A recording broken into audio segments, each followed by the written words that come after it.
Hey, everybody, welcome back to George Pappas's Victory Lanes here in Mooresville, North Carolina. I'm PBA Hall of Famer Randy Peterson. Joining me, a seven-time winner on the regional circuit, Tom Carter. Tom Carter is a fixture out here. He bowls just about every week. His wife, Linda, helps with scoring with John Weber. And without John Weber and your wife, man, it wouldn't. It wouldn't work. No, it would not work. Actually, without my wife, it wouldn't work. John, he would lose it. Yeah, exactly. So we're all very lucky to have her, and very fortunate to have you joining me in the booth. We're going to call the action for this Stepladder Finals. It's going to be a pleasure. Yeah, and so, Tom, I'm going to put it to you. You look at our top five. You've got a Hall of Famer in Norm Duke. I mean, all-world Norm Duke. You've got last week's winner in Lennie Boresch. What do you like today? I like Lennie. I like his chances, the way he's been bowling, and he bowled fantastic in the position round game. He came out of nowhere, actually, and to make it in there, and he's red hot. I got to go with him. Our tournament leader, super senior Kenny Parks. The action is going to be great, folks. Thank you for joining us. We're getting set for our Stepladder Finals.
And Michael Haugen Jr.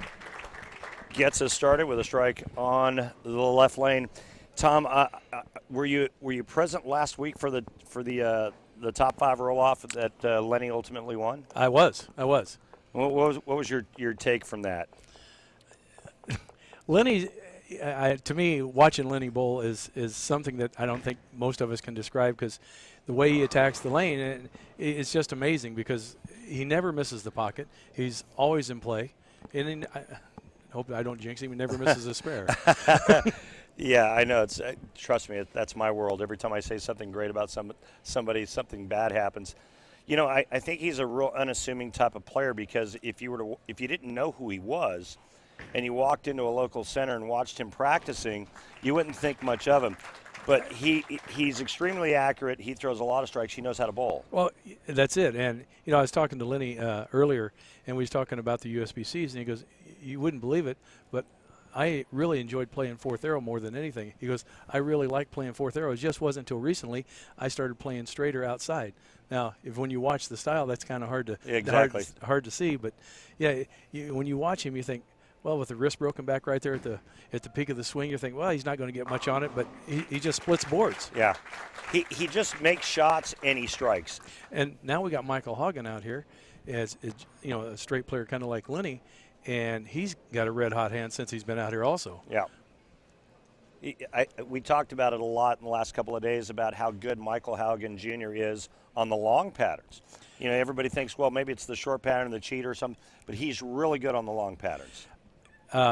Chuck Gardner was mentioning that I think it was the shark pattern. It was a long pattern that Mike led out on the regular tour. Correct. And you wouldn't think that, but when you watch the show, you're going to see the guys that are a little bit straighter, not the guys that are crossing all the boards on the lane. Exactly. I think it was last year where Walter A. Williams Jr. made the show on the 52-foot pattern.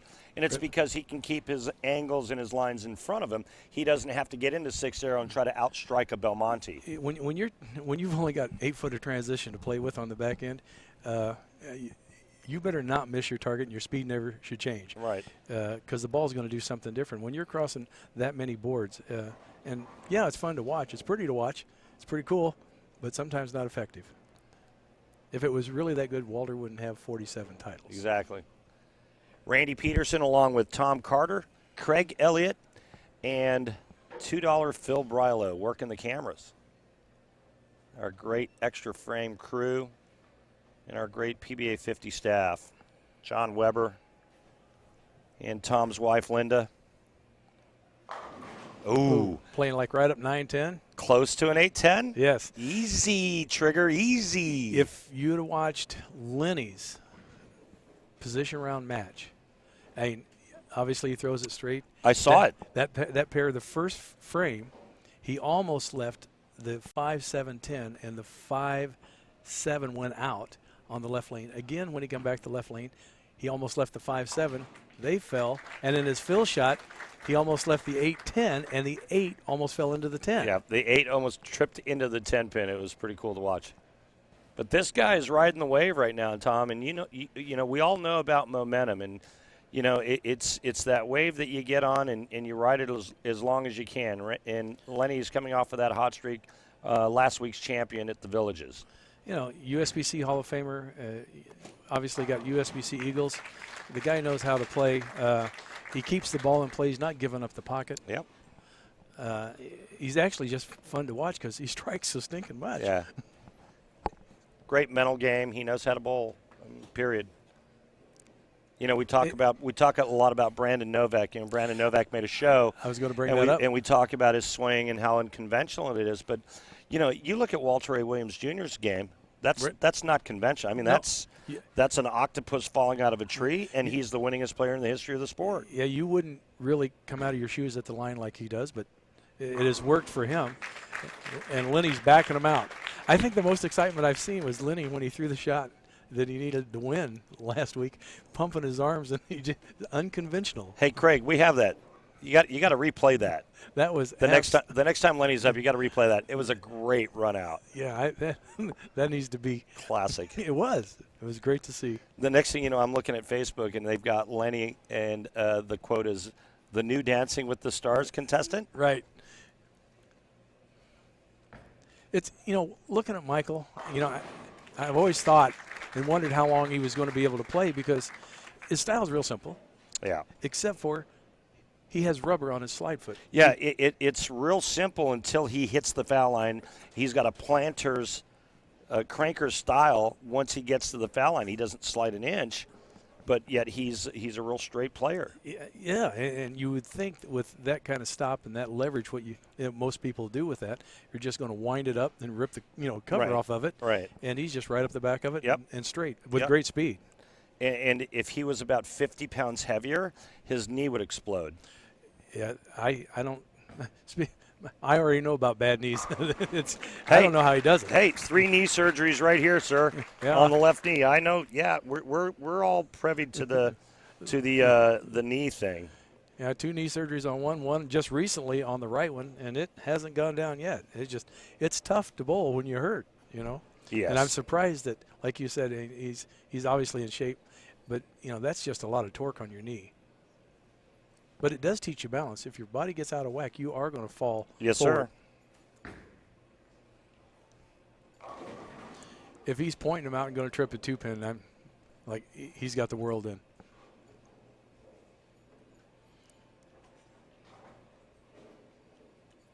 There he is, running it out, up in the air. Look at that. Look at that dance. I love it. Oh, my God. At the Villages last week. That's the most excitement I've ever seen. Dude, and that was a massive messenger he threw, too. That was awesome.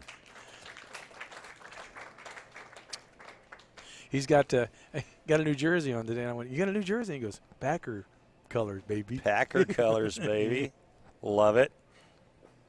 He's just one of those good guys, though. He's genuine, a genuine good guy. He just comes out and bowls, does his thing. God, you never hear a bad thing come out of him. Nothing negative. He's just a good dude. Even when he's bowling bad, you don't know it. Exactly. He never complains about anything. And he kind of beats himself up like we all do if he doesn't do well. But Sure. It's never anybody's fault other than he didn't match up. Exactly. No excuses from that man. And you know what? He's that guy that when he wins, you're happy for him. Right. Hey, he's just one of those guys. You root for him. Now that you say it, I really want to see him on Dancing with the Stars. Dude, I'm all over that. I already sent in his resume.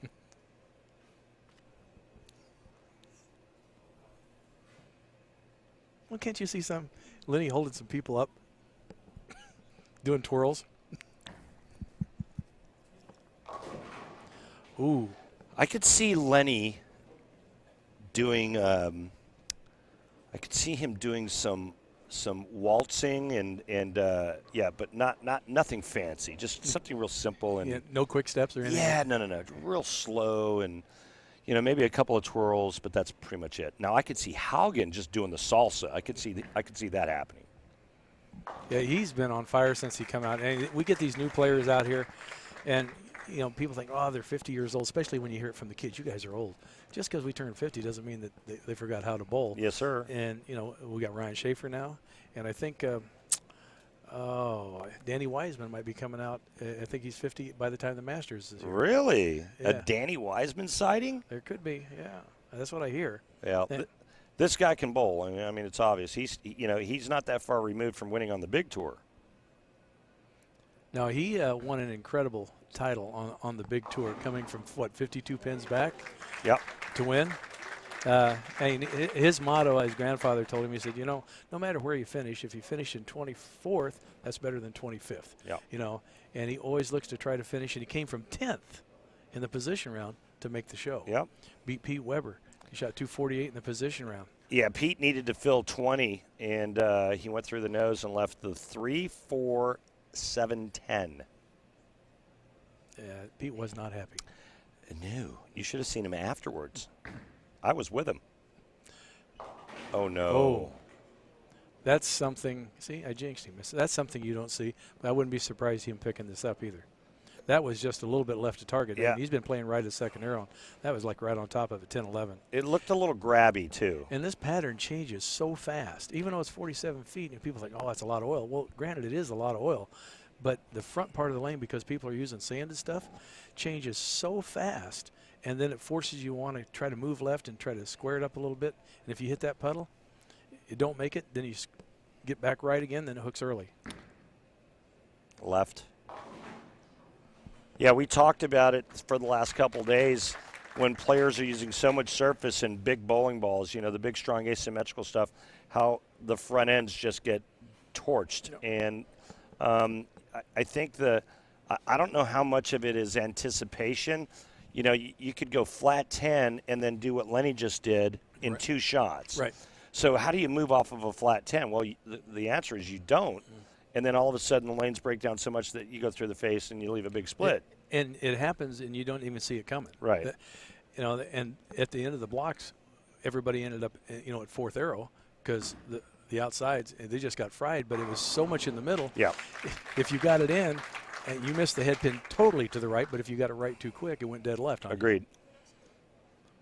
It's kind of funny. We always talk about the rule of 31, so it's a 47-foot pattern. People think, okay, the break point's at around 16.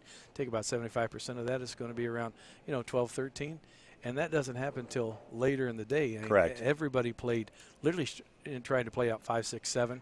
I even seen some guys try to play up 1, 2, 3 because right. if they threw it slow enough, they could get motion out there. I saw Weber start at 16. Yeah, he started at 16 no matter what the pattern is, I swear to God. I mean, this pattern looks like you should start around 5, 6, 7, and then just kind of chase it a little left. Weber was at 16 to start. Right. So we saw multiple angles and in different lines being played by all the players.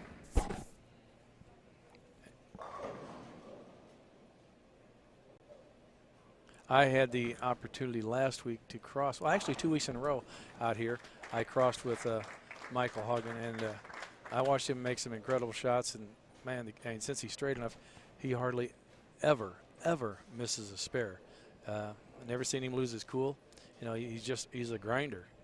And I guess you can say that about a lot of the straight players. Right. They're grinders. Well, if you look at the history of the PBA Tour, your straight players have always been the grinders. Yeah. They're the ones that always kept it in play and always hung around. And then when they had it, and the big hook guys didn't have it, then they ran you over. Today's game is completely different. Today's game is a power game. It's a power game on the regular tour. It's a power game on this tour, and it's a power game. And that's why you see Jason Belmonte, E.J. Tackett, Jesper Svensson at the top of the leaderboard week in and week out. Well, they got so many revs and so much speed on the ball. It's just most of us, and especially on the senior tour, when you get guys out here that are 50 that can still throw it 17, 18 and have revs on it, it's hard to compete. Huge advantage. Oh, yeah. Little fat guys like me throwing at 15 mile an hour with half the revs. That's, you're fighting an uphill battle. Yeah. But, there's patterns out here that are conducive to the way we throw it, but you just got to take advantage of it. And the patterns don't break down and cave in out here like they do on the regular tour. We don't have the rev rate. Correct. But we do have the big balls. Yeah, the balls are the balls. I mean, the bowling balls and the ace-sims and the symmetricals and the shells, that's a constant. But well, the surface, everybody this week, I think, literally had a 500 pad on their ball. Oh, yeah. If not 240. Sure. So, starting one of the match play rounds, I went up to Walter Ray and I went, "Did you drag that round behind your Jeep? Because it looks like he rolled it in the parking lot. It had so much surface on it, but he did well, The guys that throw it straighter use a lot of surface."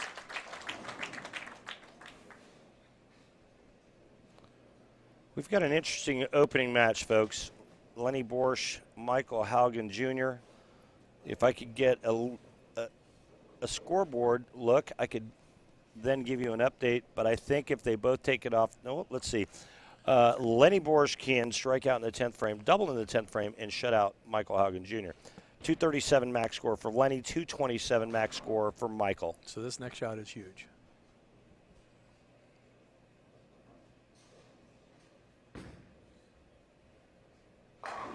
Boom. We talked about Lennie's approach, and I thought Stoney Baker might be making the show too. They got that little unique power step right there. It's almost like a skip step right there. Yep. And Stoney's does kind of a skip step. One foot never passes the other. So, point being, it really kind of makes no difference what your style is as long as you can repeat it over and over and over. The pins don't know what kind of style you have. All they read is the ball come, how it enters.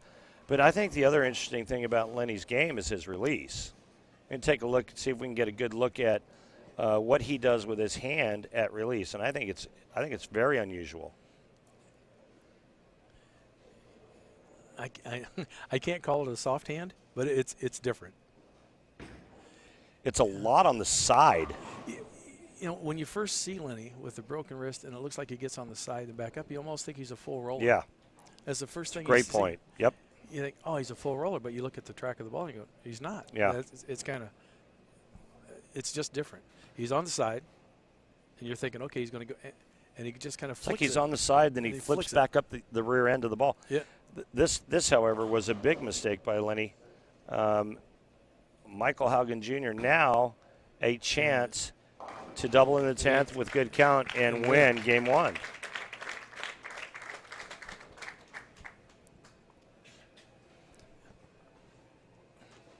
Lennie knows that that was a huge, huge mistake, losing count like that. And it always comes down to just a pin or two. You would think after so many games in 3 days, how can it possibly be down to a pin?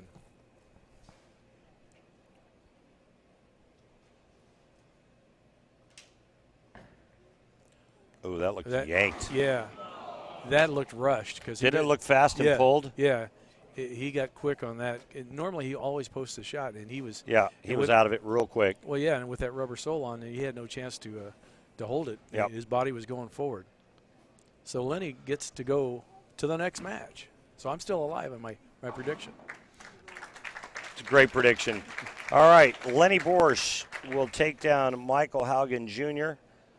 223 to 216 if Mike strikes on this shot. More to come, folks. Match 2 right around the corner. Hall of Famer. Stay with us. It's Randy and Tom show. Oh. That's got a great ring to it, the Randy and Tom show. Match 2 coming up, folks, from Mooresville, North Carolina. Stay tuned. And bad count, and I thought he lost it, but he came back in frames 9 and 10 to make up for it, and I think he's got a good look still in this match. Well, he's taking on the wee Iceman in Norm Duke. PBA Hall of Famer. Joining us in the booth, another special guest. He is currently the general manager here at George Pappas Victory Lanes, but there may be a name change here in the near future. Paul Krines is joining us, and he is going to be the new owner of this beautiful facility in the not-too-distant future. Paul, thanks for joining us. Happy to be here. Good to see you, Randy. Good seeing you again, my Thanks, friend. Paul. Tell us what's in the works for you, my friend. Well, the biggest thing in the works for me right now is what you just mentioned. We've been actually, George and I have been working on this for literally a year and a half, and finally it's all coming together, and we're hoping in about 30 days it'll be done. It'll be a done deal. Well, Wow. we wish you the best of luck. This is a beautiful facility, and obviously, Paul being a bowler, Paul bowled on tour for a bit. You're just going to basically take over where George left off and do your thing. And, I know the players look forward to this event each and every year. This is my first year here, and it won't be my last. And so, hey, big congrats to you and your crew, and we wish you the best of luck. Thanks. Well, I've been here 5 years, and so, we've gotten it to this point, and this is my 5th tournament, PBA50 tournament, and the center's 10 years old. So, so I feel like, I've I don't know that it's mine already, even though it's not. George is still paying the bills, but and I've got a lot invested in this, blood, sweat, and tears. You always put on a And, great tournament every time we come down.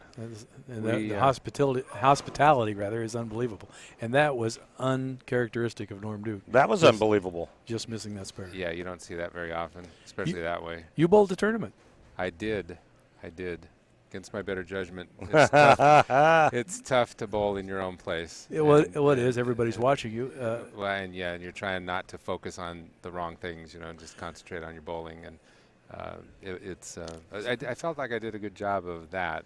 Pretty much everybody left me alone, and I was able to concentrate. Well, you didn't have to go serve food in between shots or do any of that stuff. No, that's happened in the past. It seems like, though, run down and get a deadwood or something. So, you're for the people who don't know, you're left-handed. You bowl left-handed.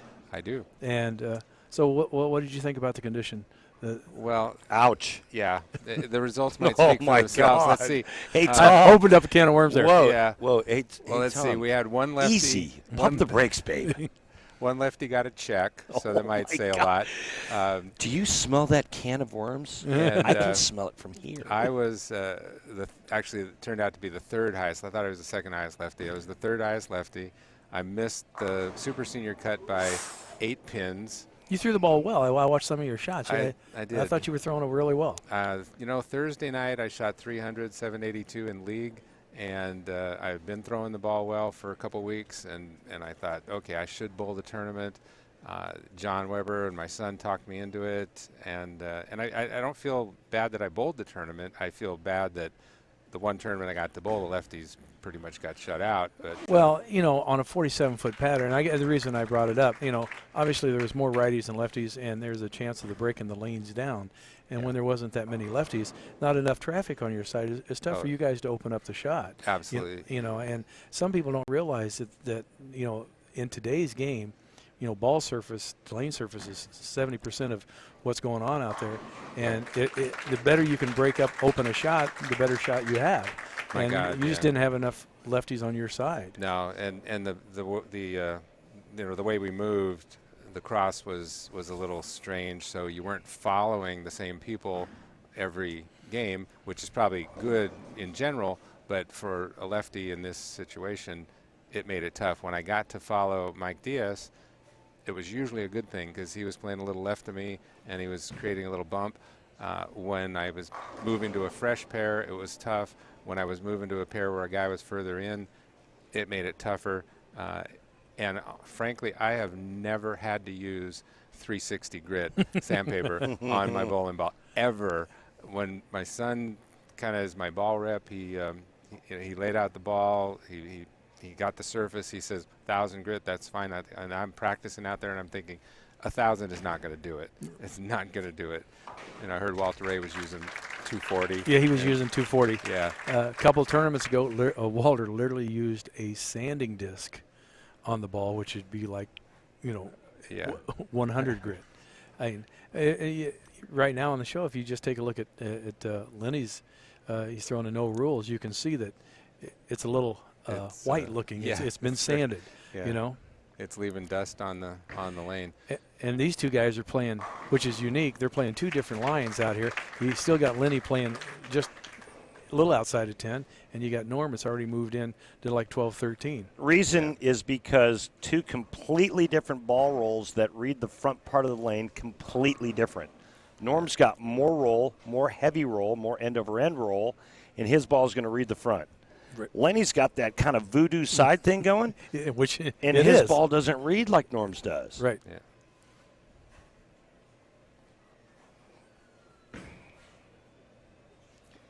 Look at that thing. Yeah. It almost looked like it backed up. Yeah, it just does. Yeah. high flush and wrecked him. Yeah, it did.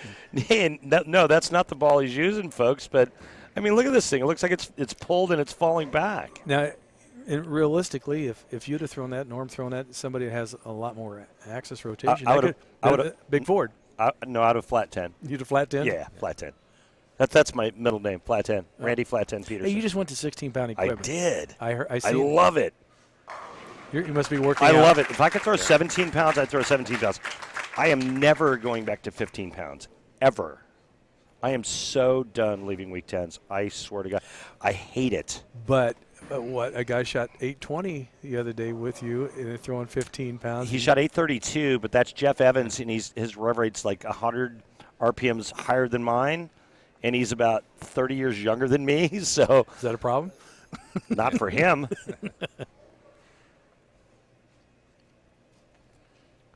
Norm needs to find a way to strike on this lane. This lane is the one that's really giving him fits. Yeah, open frame and then a flat 10. It was funny early on in qualifying. You seen guys that stayed out, but I noticed guys, and literally some of them were in half of game 2. Definitely by the game 3, they really tightened up their line and they were playing really more straight down and in right around 13, 14, 15, and just looked like they were jamming the ball to the pocket. Yep. Yeah, it was amazing the line that they were playing left of second arrow and pretty much dead straight is what it looked like. And in my case on Monday,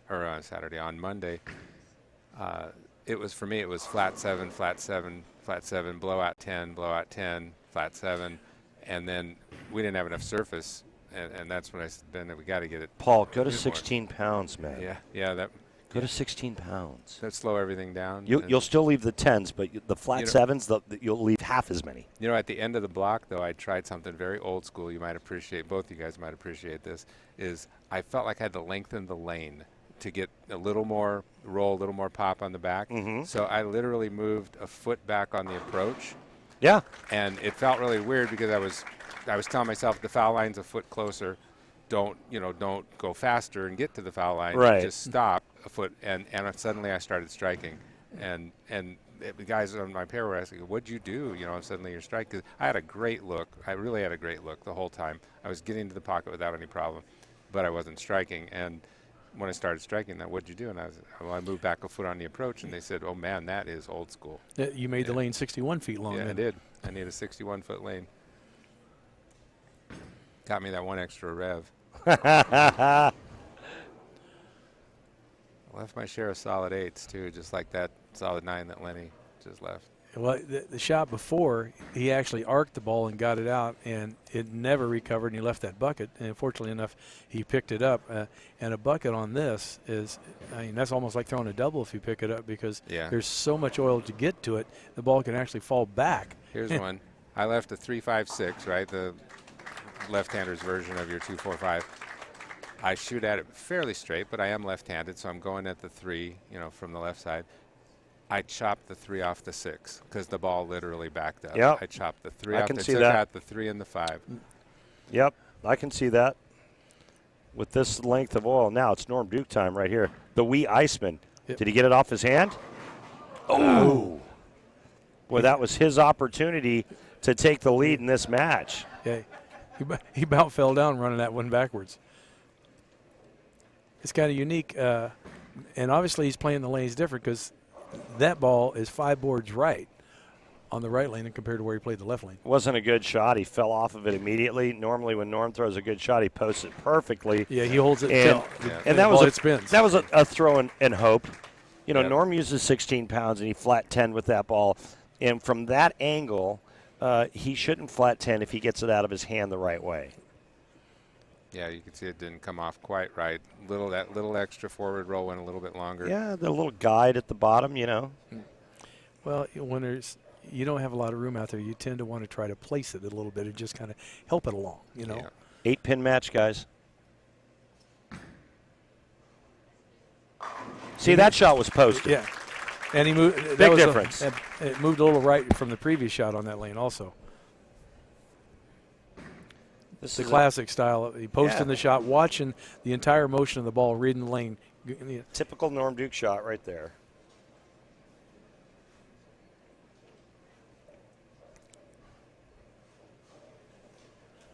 Now this is where I think Norm's experience comes in. Oh, You know, without question. You know, let's not discount Lennie Boresch. Lennie's got lots of experience, and he's got game. He's coming off of a win.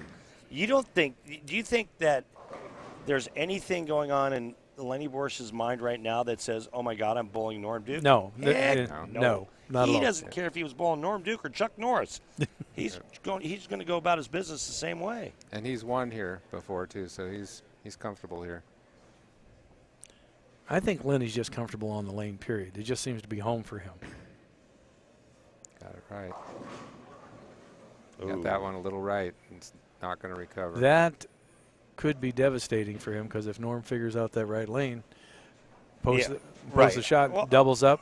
All he's got to do is make a better shot on Yeah. that right lane. Yeah, that's a shot you can't But this, make there. right, but this could be the end for Lennie because now, you know, if Lennie strikes there's nothing Norm can do to shut him out. Now Norm can step up in the 9th and 10th and shut out Lennie Boresch. Right.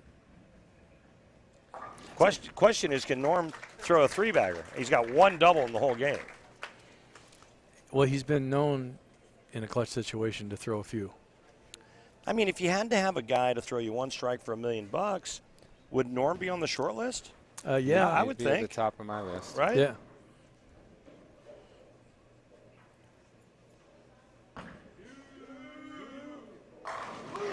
There you go. Post and hold. You've been around Look. him long enough, you know. I mean, look, if I was a betting man, and everyone knows that I'm not because I don't gamble, but okay, that was kind of not true, but Yeah. you gotta go with the odds, and the odds are that Norm's going to make the shot, that Norm's going to strike out. You gave him the opening, you gave him the opportunity, and great champions take advantage of that. You don't give guys like Norm and Walter and Parker opportunities to take the lead. Pete.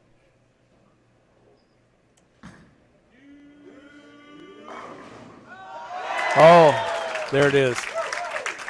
You know, when Lennie didn't strike in the 9th frame, I promise you, he said to himself, uh-oh, Yeah, I'm in trouble. Right. big trouble. It's amazing just to watch Norm, you know, when he's in that situation because it's just like the focus just goes into laser beam. People don't understand the connection between mind and body at this level, guys, at what we do. At any professional athlete, they don't understand that connection. And this is that same connection at its highest level. Lost that one. Yes, he did. Yeah, Came out of it real quick. Like he jumped all over that. But that's all right. No, it's not no, all right. he needs Sorry. a spare. He needs to cover it. I was going to say that's all right. He needs 9 spare. Yeah, he needs to cover the spare. At least he broke up Yeah. something that could have been kind of ugly there. He's fine. Yeah, you get He's you not get 9 missing on this. that shot on this condition. That's actually good. Max score for Lennie Boresch, 215. Norm Duke, 216. Norm Duke will advance to take on Sammy Ventura. Guys, looking forward to an awesome semifinal match. Sammy was put on a show for us. and Sammy, the colorful Sammy Ventura, he's always a blast to watch. Yeah, you'll get to see his machine gun come out probably. I saw him earlier, and I said, Sammy, how many of these have you won? And he said, 0. I've never won one. Yeah, you know, and he's been bowling absolutely fantastic. I crossed with him this week, and he just labeled. He's been working on a new release, and obviously it paid off this week. Can't wait to see it. Lots more to come, folks. Stay with us from Mooresville, North Carolina. It's the PBA50 Race City Open. We'll be back with more after this.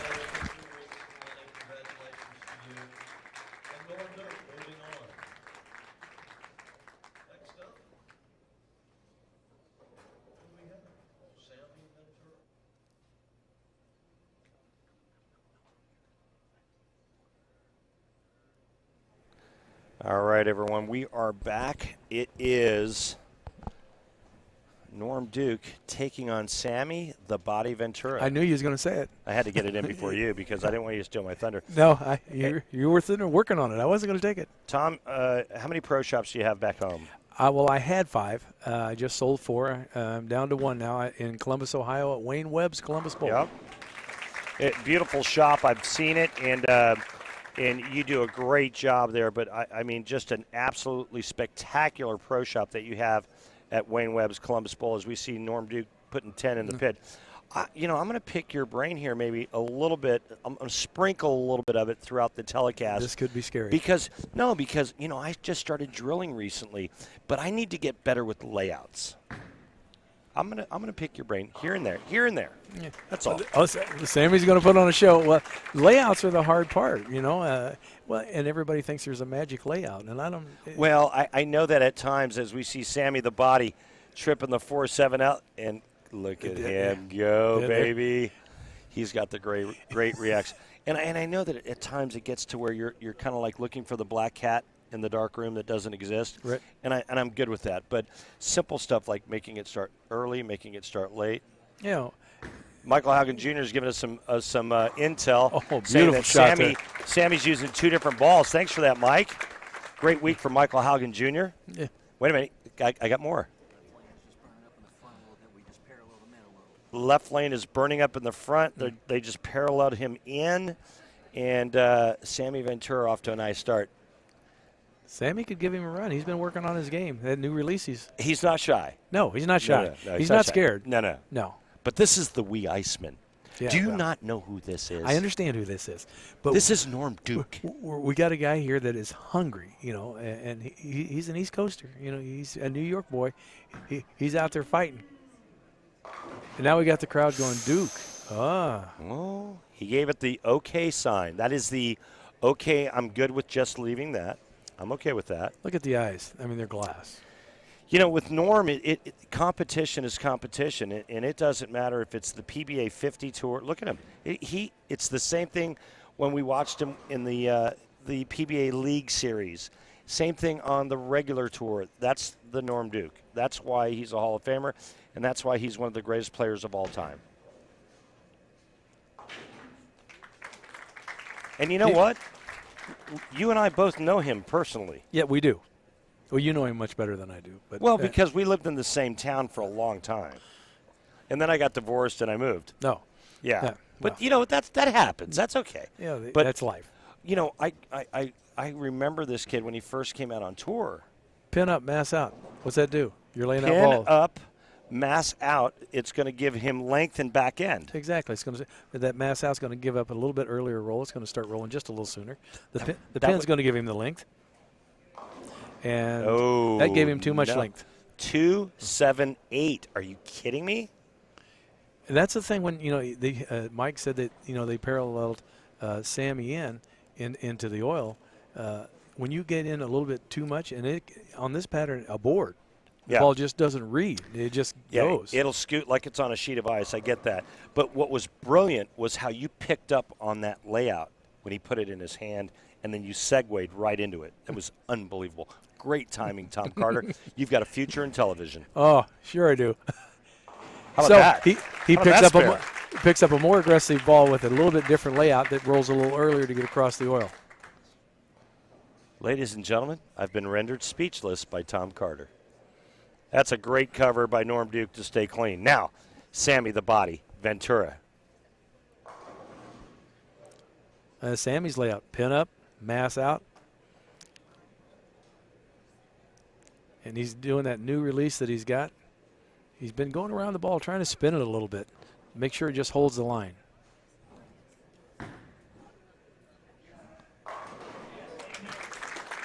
Up and at him.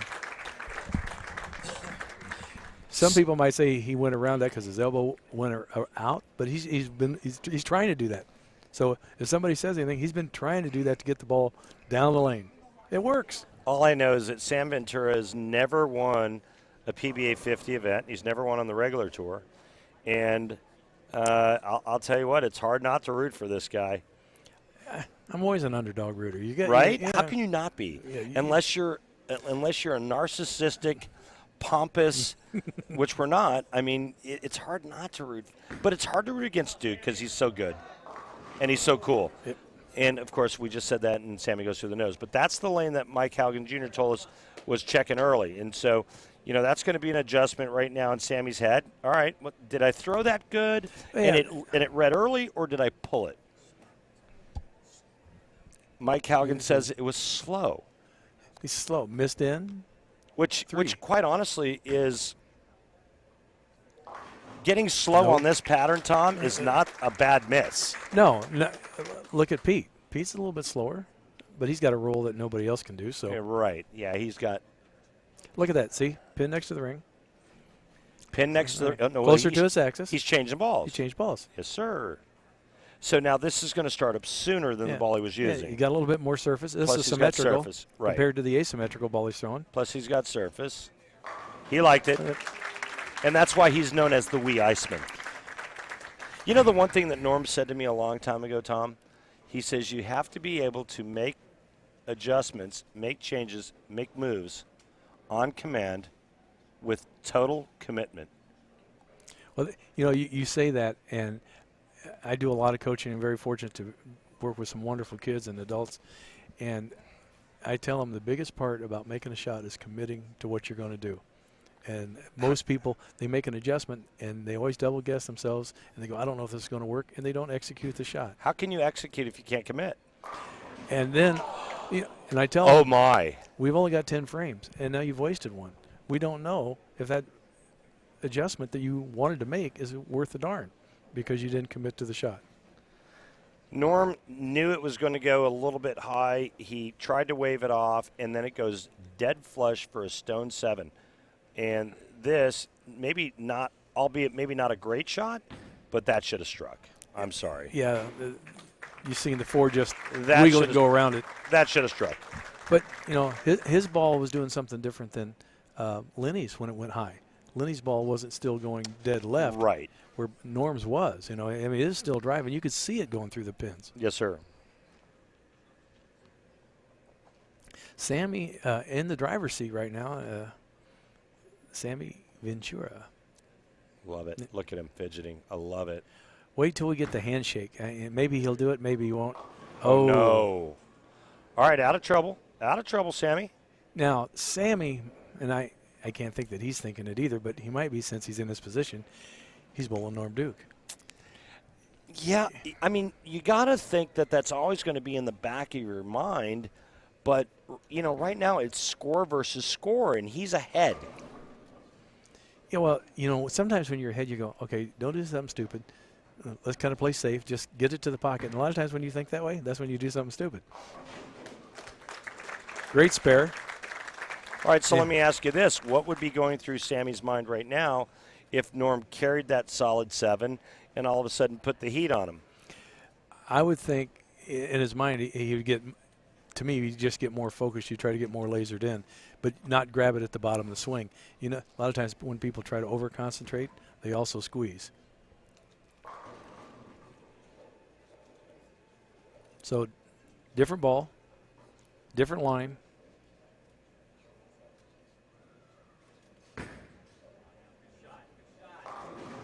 Oh. I've seen that hit carry a lot this week. That high trip 4. I watched that a lot the last game of of qualifying. We were on, I think, 35 and 36, and Sammy throws the front 9, and 5 of them looked like that.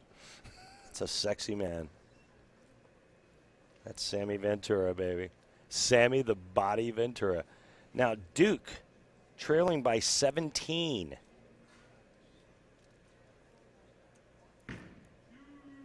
That's got to be good.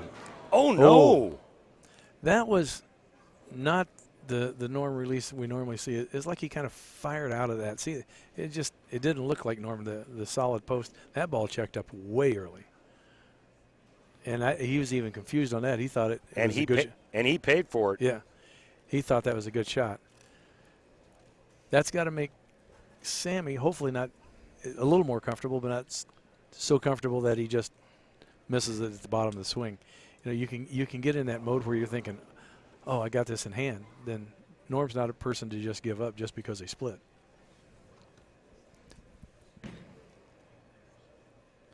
Oh, that is so uncharacteristic of Norm Duke. Yeah, not to at least get the 2. You know, 2 pins, he's losing count. He's got a possible 221 if he sheets. Sammy's got this pretty much in hand if he doesn't make any mistakes. Well, right now, Norm Duke is fighting an uphill battle. Yeah, and Norm's over there talking to himself. He can't believe he just did it. You know, Norm's so unique out here that, you know, most of us carry spare balls, and he's got such a unique release. He doesn't need one. He doesn't need one. No. As much as these balls hook, he can make them go straight. Do whatever he wants to with his hand.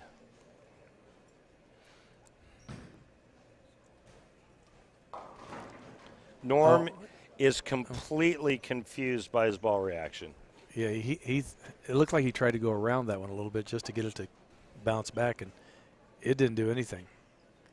Now he's, like you said, he's confused. The front part of the lane is exploded. The players have to move in just a little bit, but you can't create angle. You still have to keep your lines pretty square. Yeah, you got to stay right on top of it. I mean, going at him is the best thing you can do. Great spare. Great spare. But, you know, and that's the problem with all these guys using 180, 240, 360. They go, oh, I'm getting more hook on the back end. Well, maybe you're getting some motion on the back end, but you're burning up the front so bad. Exactly. That they look for down lane reaction. They don't realize that all they're doing is just completely exploding the front part of the lane. They torched it. You're not going to get down lane motion. No, you know, it's like putting snow tires you know, on your ball. Well, I'll tell you what, if the last couple of frames doesn't loosen up Sammy Ventura, nothing will. Yeah, you know, back in the day, when we first started doing pro shops, guys always thought, you know, with the urethane, you sand it and make it hook more on the back end. With these balls, you sand it and you make it hook earlier. You don't make it hook. You don't make it hook more on the back end. Absolutely. And some people just, you know, it's a hard thing to visualize for something like, well, if I sand it, it's going to hook more. Yeah, it's going to grab the lane sooner, especially on house shots.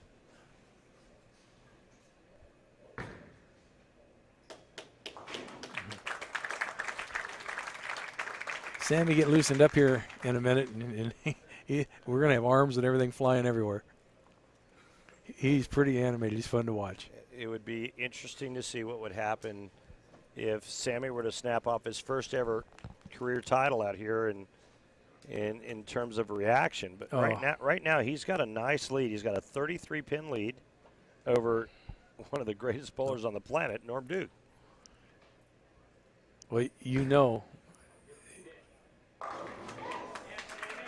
he's got to look on the left lane, and that's huge right now. He's fighting for every pin. He wants this really bad. He's been out here a long time. You know, he's 58. He's been on the senior tour 8 years. He wants a title. And unfortunately, our window of opportunity out here isn't as long as it is on the regular tour. Best career finish, third. He owns 7 PBA50 regional titles. But it's never been a winner on the big stage of the PBA50 tour. Duke, he labeled that one. Duke, max score is 211. Great shot here by Norman. I'm not sure he knows what the left lane's giving him. The left lane is a mystery to him, I believe. Where Sammy's going at him, he's going away from it a little bit. And he's thinking about this because he knows he's basically got one shot at this. Haugen says you got to square it up and go up the back of it. You can't give the pocket away. Let's see what Normie does here.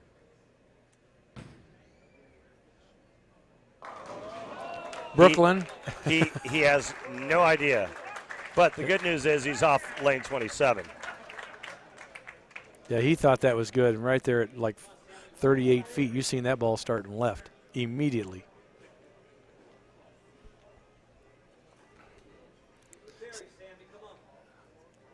.211 max score. Max score for Sammy, 244. Sammy really needs this one. That's kind of an understatement, but big shot here, man. I mean, this is tournament life on the line. Oh no! Oh no! The good news is it's makeable. This is makeable. Good news is it's makeable, and he's on a strike. And he was going at him. That was his game plan. That's what he's done for 16 games. This is makeable. Yeah, and he needs this. So now max score, if he picks this up, is 224. If he doesn't pick this up, we got a ball game.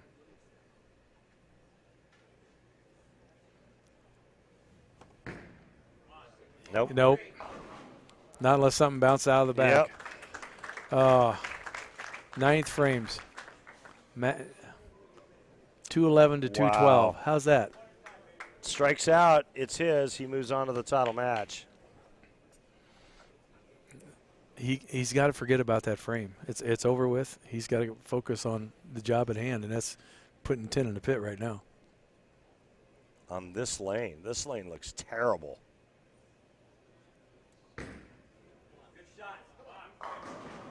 Yeah. Unfortunately now for Sammy, he runs the risk of losing, and Norm Duke's going to finish on the good lane. What I believe is his good lane. Yes, I agree with that wholeheartedly. As long as Norm doesn't get fast and jump out of it like he did on 2 of the previous shots. Sammy taking a little extra time on his 10-pin. All right. Strike here, 202. And then he's just, the destiny is obviously in Norm's hand. He's just got to sit back, watch, and wait. That's the hard part. You know, the other hard part is this is exactly the position that Norm Duke wants to be in. He likes this position. He covets this position. Yeah, and Norm's the guy, give me the ball now. Right. I want the ball. He's the Michael Jordan of the PBA Tour, and he wants it. It doesn't matter. Norm wants the ball now. This is the exact position he wants, having to throw a double in the 10th frame to win and move on to the title match. You know, and I think that's I know it was mine, it probably was yours when you were younger. Absolutely. Every kid's dream to be in this position. Do you think he forgot what this was like? Your brain doesn't forget. You know, he didn't forget what this is like. No. His entire career has engulfed this situation, and it's like riding a bicycle. The problem is that the older you get, the harder it is to get your body to respond. But the brain doesn't forget. No. Sometimes the body does, though. Let's see if his body will respond.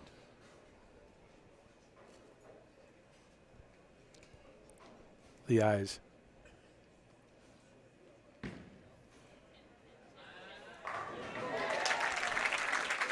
Enough said.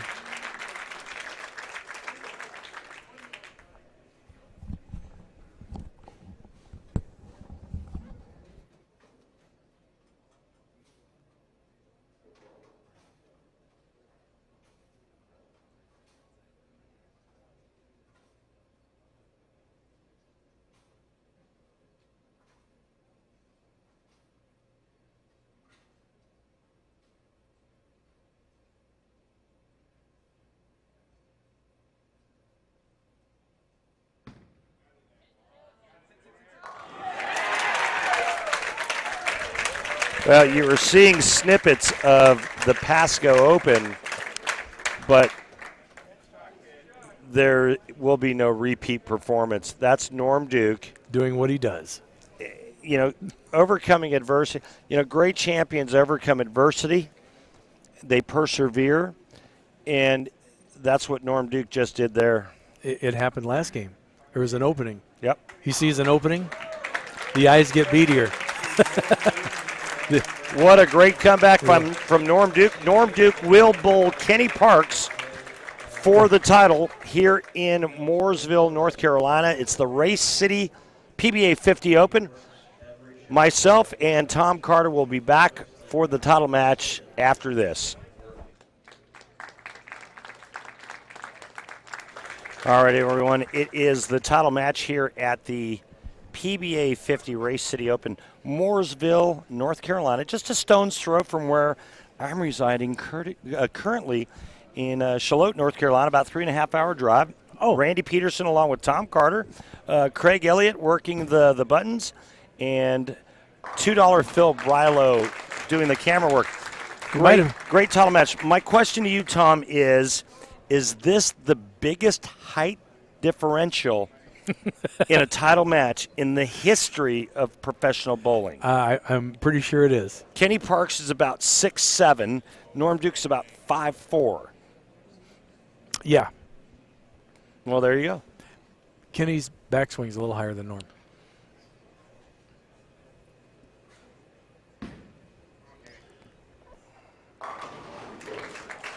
Kenny starting out with a strike in the practice. Those shots that he had in warming up, he didn't look like he was that lined up, but he must have figured something out while he was sitting there looking at the lane. He didn't even think he was going to get here today because he started out with a decent game. Then he shoots a 150, took him right out of the run, and comes back with a 299 and a 265, and leapfrogs right back into the show. Kenny Parks won the 2008 USBC Senior Masters. Best finish 2016 was 11th at the Johnny Petraglia Open. Oh, big start for Kenny Parks. I'll tell you what a comeback he had in the last 6 games earlier this afternoon. Second game he shoots 158, and then he goes like 210, and then he goes 299, 279. And next thing you know, he goes from nowhere to leading the event. Yeah, that 299 just catapulted him right around some guys, and he follows up with that 270, and it was amazing. Todd Gell just sat down during the break, and he was still kicking himself in the butt because he was bowling Kenny, and Kenny got the win on him because Todd had chopped a bucket in the 10th, and he's still chomping at the bit about that. And he went 40 frames, single pins he picked up, and the one spare that he needs to catapult him to get him to here, he missed. And a bucket on this was tough to pick up. Kenny Parks is a super senior, 60 years of age. Norm Duke, 53, suffered a heartbreaking loss in the Pasco Open. You rolled a little bit of that in our last match, Craig, where he needed, I believe it was a count, or was it a mark? No, he just needed 9 to win. He just needed 9 on the first ball. Yep.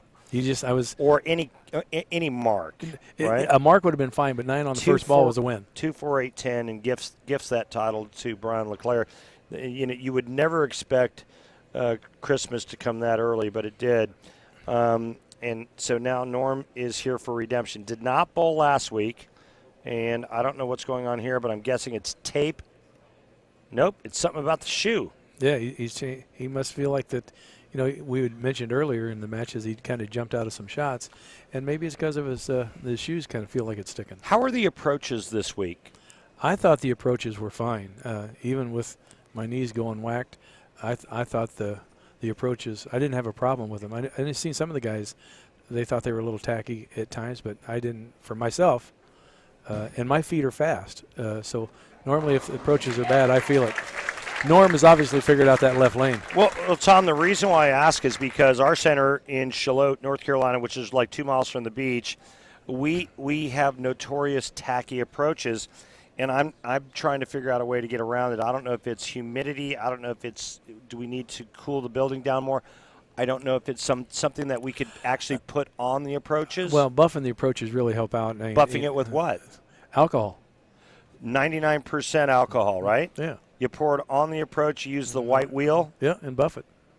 Done deal. Thank you, Tom Carter. But, you know, here at George Pappas' place, it's cool. It's comfortable. And even Craig Elliott thought that it was a little cold in here.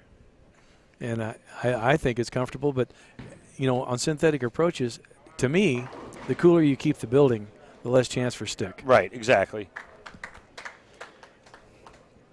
Title match here at the PBA 50 Race City Open in Mooresville, North Carolina, just outside of Charlotte. George Pappas's Victory Lanes, Hall of Famer George Pappas. This is kind of interesting. The guys have moved into, especially Kenny, he's moved to just inside of third arrow, and we didn't see that until later in the blocks. And you know what? His rev rate's not high enough, I don't believe, to really affect Norm Duke, even if he's left of Norm. I just don't see it. Kenny's as tall and long and lanky as he is. He's got a real soft hand, soft off of his hand roll. It's not like he grabs it all. And actually, if you watch him back after he throws the shot, his hand's wide open. He works on just getting out of the ball clean and just heavy rolling it.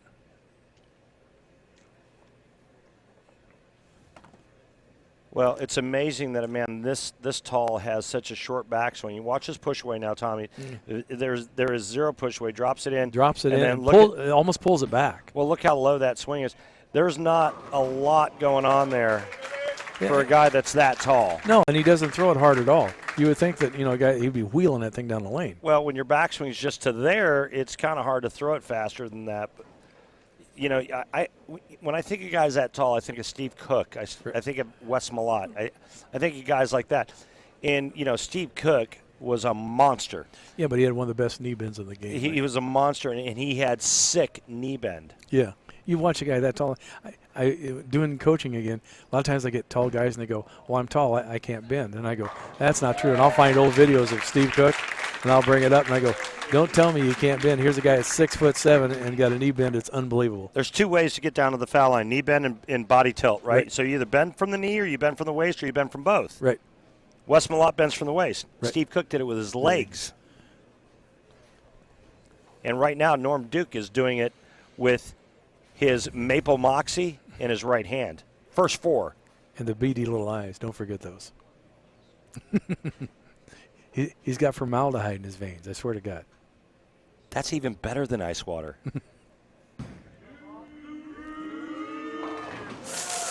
Oh, he stared that one down and didn't think that was going to happen. He's going to the bag. I think that left lane no good. Something's wrong with the fit. Something. He's left lane no good. George Pappas just brought up a great point. And why didn't Kenny Parks make Norm finish on the left lane? We talked about it a lot last week. Oh no! He throws the 3-pin in front of the 7. But George Pappas said I spoke with George's better half a little earlier, Peggy, and we had a nice conversation. But George brought up a great point. The left lane looks like the trickier of the two. Why did Kenny not make Norm finish on that lane? He's got choice of starting lane and finishing position. Tom Carter, I ask you this question. I think Kenny just feels that he wants to finish first and put the pressure back on Norm. But we've seen that maybe not be the brightest thing to do because it's happened twice so far. Okay, so I get where you're going, but you still have to consider it's Norm Duke. I understand. And maybe it's just a thing. Maybe he didn't even think about that. I mean, Kenny was down practicing. I don't know if he even watched any of the match to know that the left lane was tougher.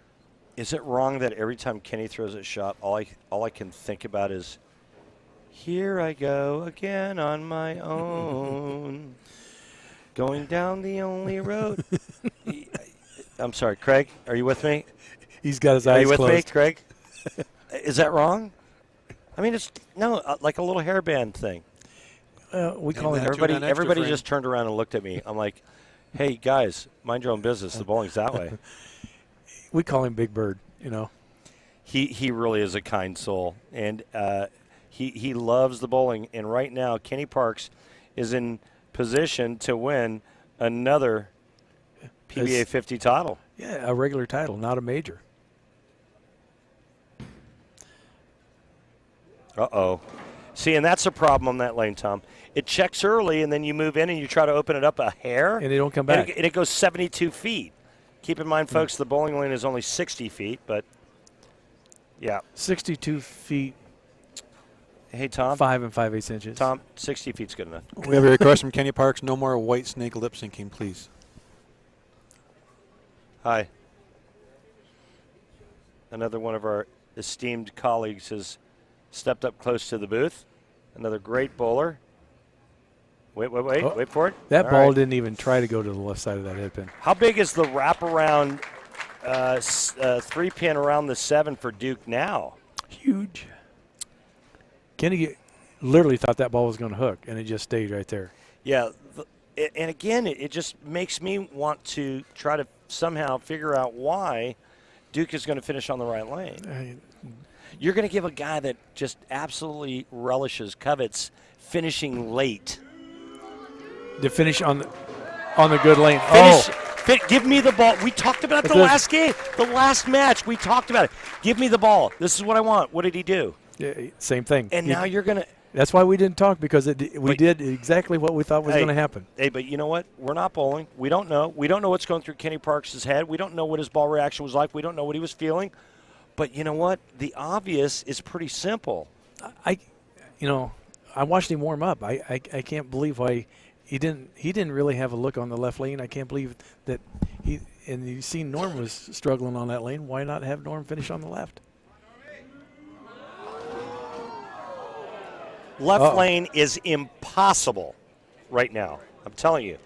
The left lane is impossible. What you can't see, because we don't have blue oil, that puddle, it's so big in the center of that lane that the ball just skids. Duke liked that shot. Now it's a 2-8-10, and all of a sudden his lead is nil.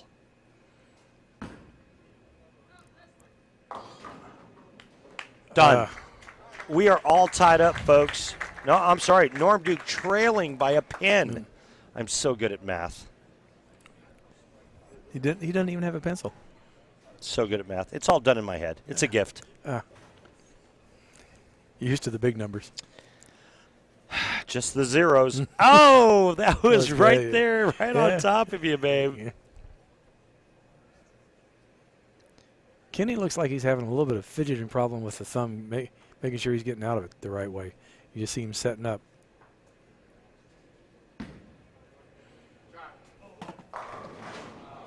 For a big guy, he takes some of the shortest steps I think I've ever seen. At 6'7", you'd think he'd be hanging clear back with his heels off the approach. This is, I think, the beauty of bowling. It all shapes and sizes. Got a 6-inch span. His hand wraps halfway around the ball. Is really a 6-inch span? I think it's 5 5/8 cut to cut. Wow, 5 5/8. Yeah. Well, what? Cut to cut, right? Yeah. 5 5/8 cut to cut. Yeah, so which makes it about a 5 3/4 span. Yeah. Wow. He got big old hands. It's a monster hand. Hey, when you're 6'7", you better wear big gloves. Just saying. I'd like to know what's going through Kenny's head right now, because obviously he's lost on the left. He sees Norm's lost kind of on the left. What kind of adjustment do you make? You know you can't get in the puddle, you can't get it back, but you can't really go right either. So what do? You throw the high hard one, take your hand off of it? Yeah, you know what? Somehow you got to try to flip it through the front part of the lane so it doesn't read. You can't try to play shape in the back part of the lane. Yeah, that looked good. Yeah, but that was much tighter. I mean, it looked like he played the shim. Yeah, you got to move in, right. But you can't shape it. You can't try to shape it. You got to move in and kind of point it. That was about as straight up 13, 14 as you can go. Right. And I think that, if he sees that and doesn't think that was a mistake, that's where he needs to finish off, because he's going to be on that lane again. Well, this is going to be telling, because, Norm tripped the 4-7-10 out late last time on this right lane. If he strikes here and he can carry a shot on the left lane, this title is Norm Duke's. Big shot coming up on the left lane, Tom Carter. If he strikes on the left lane, it's over. Mark my words, Norm Duke wins this tournament. He definitely likes the motion on the right lane. And he gets to finish on that. Why, as George said, why would you let him finish on that lane? We said it all last week. It was the left lane, lane 17. Mm-hmm. There was hang. Bob Learn shot 290 going 3 spare sheet. Wasn't it 290, Craig? Last week for Bob Learn? Oh, 79. 279 going 3 spare sheet. Oh, well. What's another If he hits pin? this lane, I'm done. You don't need any more color. There you go. It's and the question in the winner's interview is simple. However, don't count out this man yet, because if he takes it off the sheet, he shuts out Norm Duke by 1 pin. 1 pin. 1 pin. We've got so many fans around us listening to the commentary, helping me, trying to do the math. It's great. This is awesome. If only I had this on the big tour, I'd never make a mistake. We're getting hand signals over here.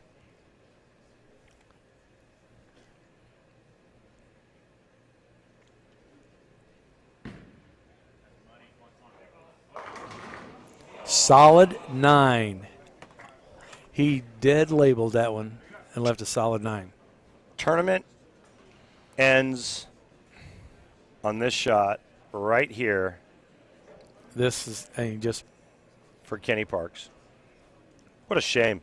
60-year-old Kenny Parks bowling his heart out, throws a great shot, only to leave a solid 9. What a terrible way to possible 213.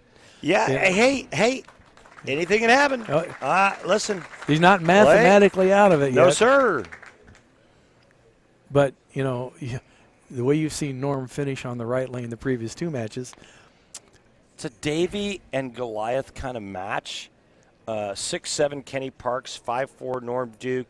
George Pappas wondering why Kenny would ever allow Norm to finish on the right lane. I'm 100% with George on that. George Pappas was one of the greatest bowlers ever. I so idolized him growing up. And he comes up to us and goes, why in the world would he let Norm finish on the right lane?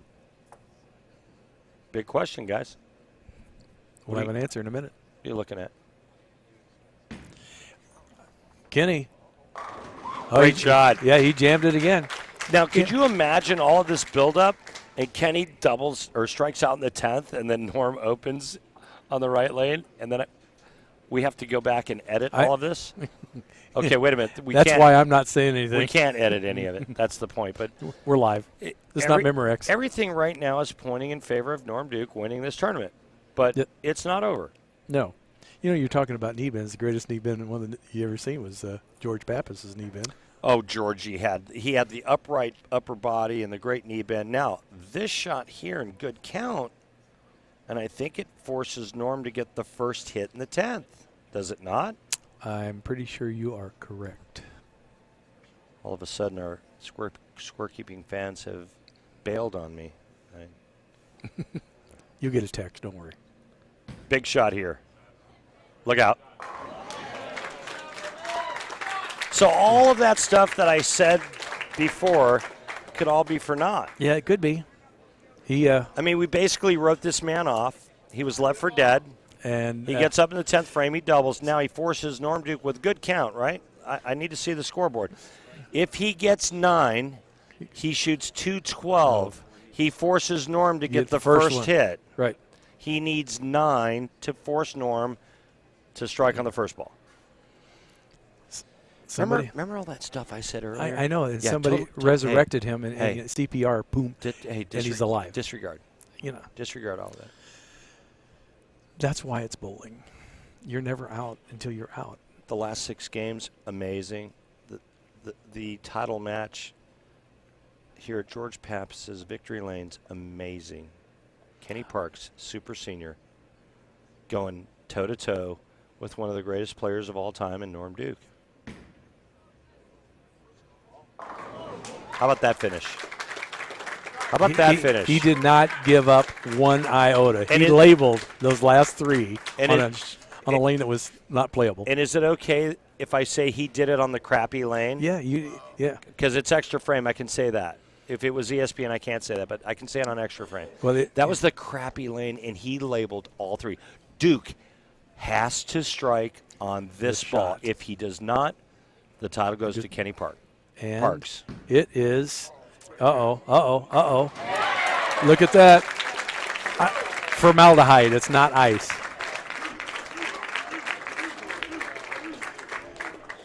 The last time I saw a post this good, it was on Facebook. That Boom. was amazing. Yeah.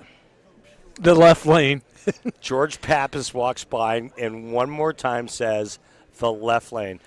This is redemption from Pasco County. Yes, it is. This is redemption from Tampa. This He is Norm Duke saying, you know what? You got lucky with that one. You're not getting lucky with this one. Look at that.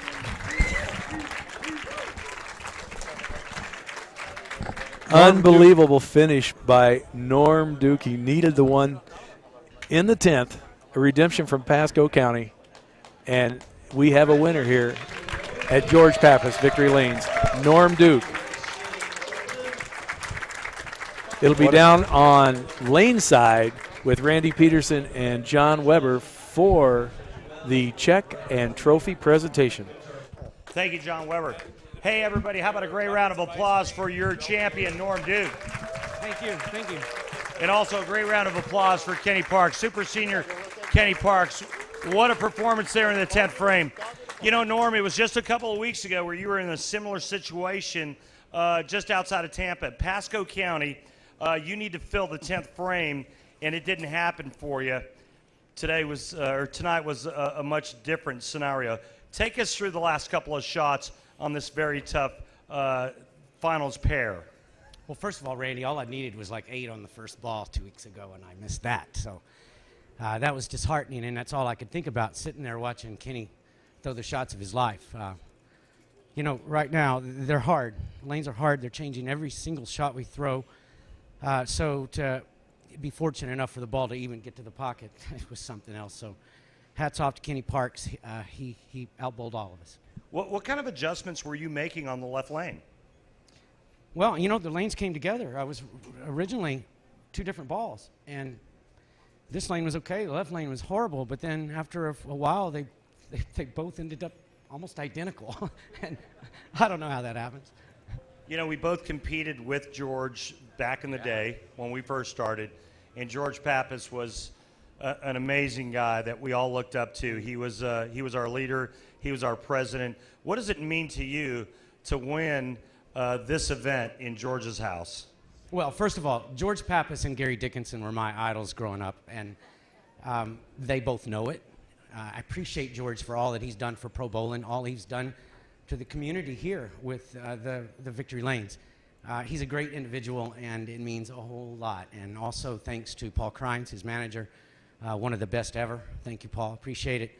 Thanks for hosting the event, and thanks to all of you. Thanks for coming. If y'all weren't here, it'd be awfully lonely out here, I'll tell you. Norman, what's next for you? I'm going to take a week off. I've got a celebrity golf tournament next week, and so I'm going to go and play that, and then Indianapolis for the first major of the senior, PBA senior. Norman, thank you very much. Yeah, congratulations, my friend. Way to go. Thanks, Norman. There's your champion, ladies and gentlemen, Norm Duke.